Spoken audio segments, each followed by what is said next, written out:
This question or comment comes to us from Todd Hughley, and Todd's a good teacher, and he's been using a lot of the stuff, a lot of the information off the site. And a couple things relative to Todd. He had somebody come and take a lesson, and they said to him, well, you're just teaching what Molaska teaches. That's kind of plagiarism. Well, no, it isn't. In fact, it's not what Molaska teaches. Okay, here's what you got to understand, folks.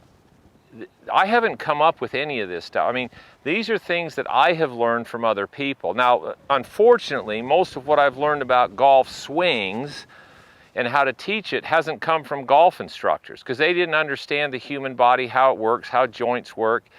So I instinctively had a good swing when I started, and instructors basically put me into a golf swing, which what it was a way a lot of people did it, but it was very complex and hard to duplicate.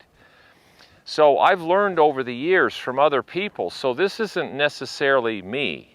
The reality is pretty much everything I'm teaching, if you believe in a higher, whoever designed this human body basically designed the golf swing. Because you're subject to who you are physically and how this body works with these forces that are going around you. So the more all of us in this industry understand joint alignments, grips, how the body works, momentum, gravity, centripetal force, the more this gets out there, the more everybody can teach people to play better. And that's what this is about. It should be easier game than most sports because the ball's sitting still.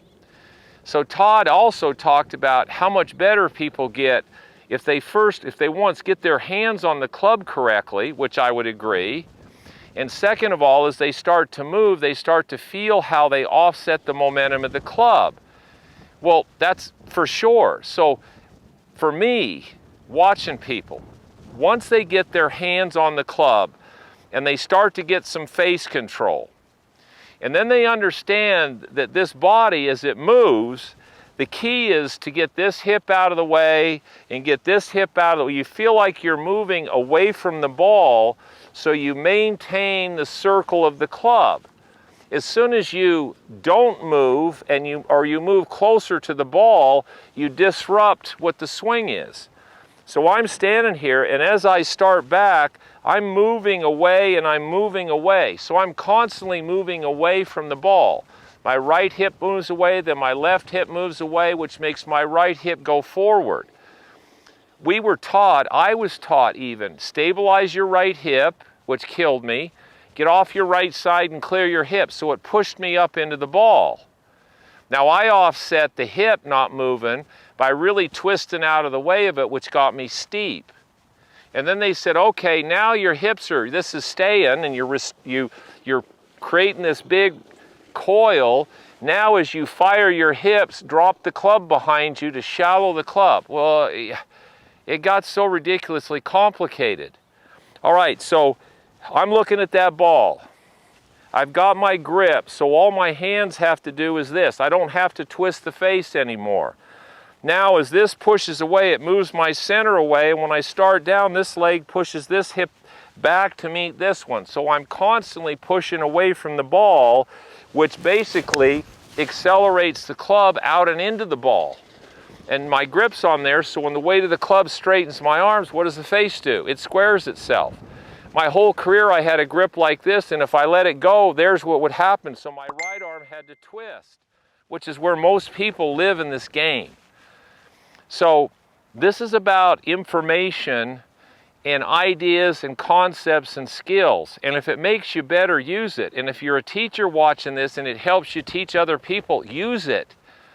We got too many people coming to this game, and if we show them the right things, they'll get pretty good fast. They'll stay in the game.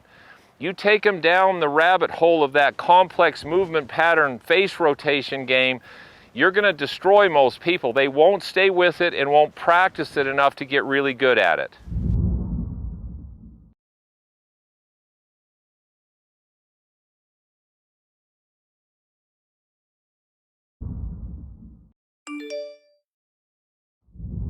This question comes to us from Justin Lametry in Edina, Minnesota.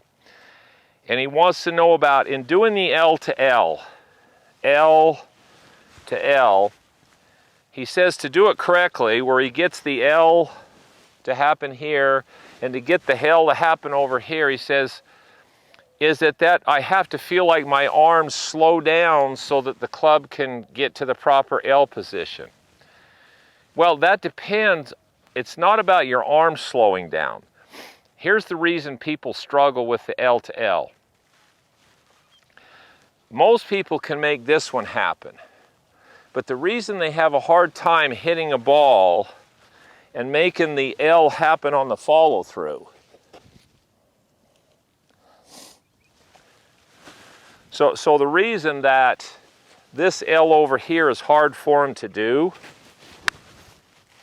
the reason that one's difficult is because what happens is when people go back, they're so tight in their shoulders and their shoulder sockets that they go back, their shoulders have to pull their arms. So your shoulders pull your arms like this and you get here and the club's all the way here and your wrists still haven't hinged. So then all of a sudden you try to hinge your arms up here. So what has to happen, see, is your arms have to pull your shoulders.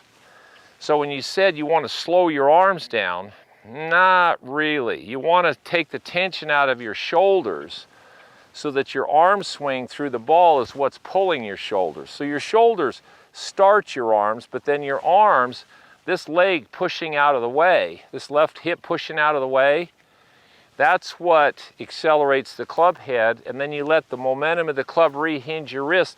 And see my arms now, my left leg pushing out of the way, and the momentum of the club going forward is what turns my shoulders.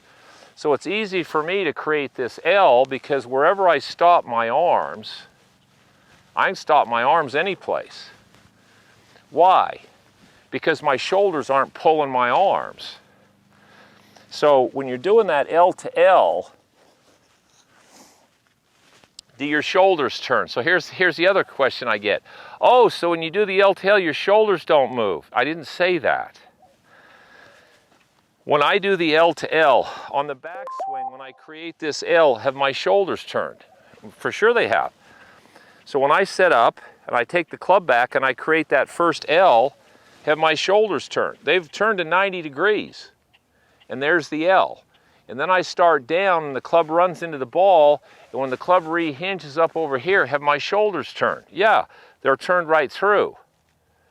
So you don't do the L to L necessarily like this. Your shoulders turn with your arm swing. So my shoulders are still turning, but it's my arms that are making my shoulders go, especially through the ball. I think this is one of the hardest things for people because you hear all this about core and rotate your body, and what happens is your shoulders get so tight that the only way your arms can get to the ball is for your shoulders to pull your arms. Now by the time they pull your arms to the ball, see, and you keep turning and you keep going, and then finally all of a sudden the club starts to go. Well, see, mine, the momentum of the club goes boom, and as I keep pushing away, the weight of the club hinges my wrists up. So that L on the follow through is really easy to do because I'm not yanking the club through with my chest. Okay, so my chest and my shoulders start my arms, but then it stays up with my arms as I go. It doesn't keep leading my arms through the ball. That's a feeling that some tour players have, but that's not necessarily what they do. It's a feel. You got to be really careful about what these guys tell you they feel like they're doing and what they're actually doing.